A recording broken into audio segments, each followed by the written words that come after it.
Hey guys, it's Brad Wilson with EnhanceYourEdge.com. Today I want to talk about physical tells. I get asked all the time, are physical tells a real thing? So I want to tell you about the time that I made an over $8,000 call solely based on a physical tell. I've been playing with a guy for a while at the Commerce Casino, playing 20/40 no limit, and we had a rapport built up. We would talk back and forth in between hands, and one hand I asked him what he had after he made me fold it, and he said he had top pair, and I was like, oh yeah, well show me, and he showed me a pair of queens. So I kind of thought about that, put it in the memory bank, and then a little while later, playing 20/40 no limit with very deep stacks, probably around 11,000, a hand develops where I open the button to 120. He 3-bets me in the small blind to 500. I have Jack 10 suited. I call. The flop is Jack 7 deuce rainbow. He bets 500 and I call.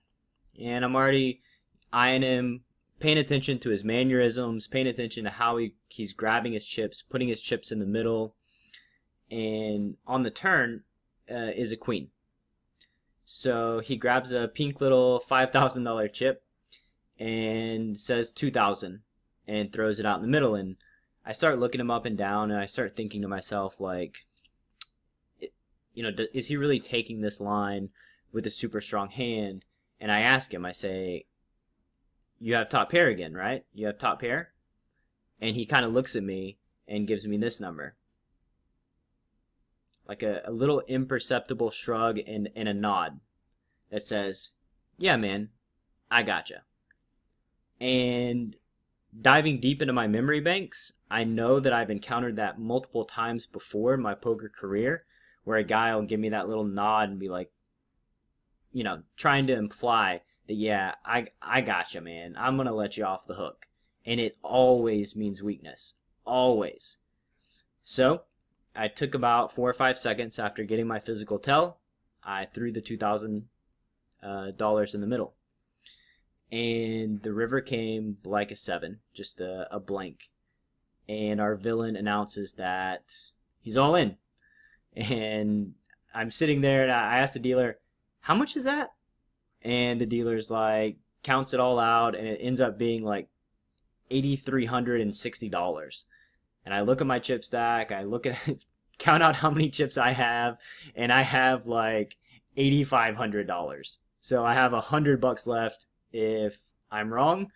But if I'm right, I win a over $20,000 pot. And just based on the physical tell, running everything back through my head, I just knew that there's no chance that I'm folding. So I threw my chip in the middle, and he kind of tapped the table with his cards and said nice hand and disappeared into the night. So the big takeaway is that people are very, very predictable. Humans are terrible at random number generators. So when you're playing cards and you think you see something, you think you see somebody falling into a pattern, they probably are, and you should for sure go with that read. So thank you very much for listening to my story. This is Brad Wilson with EnhanceYourEdge.com.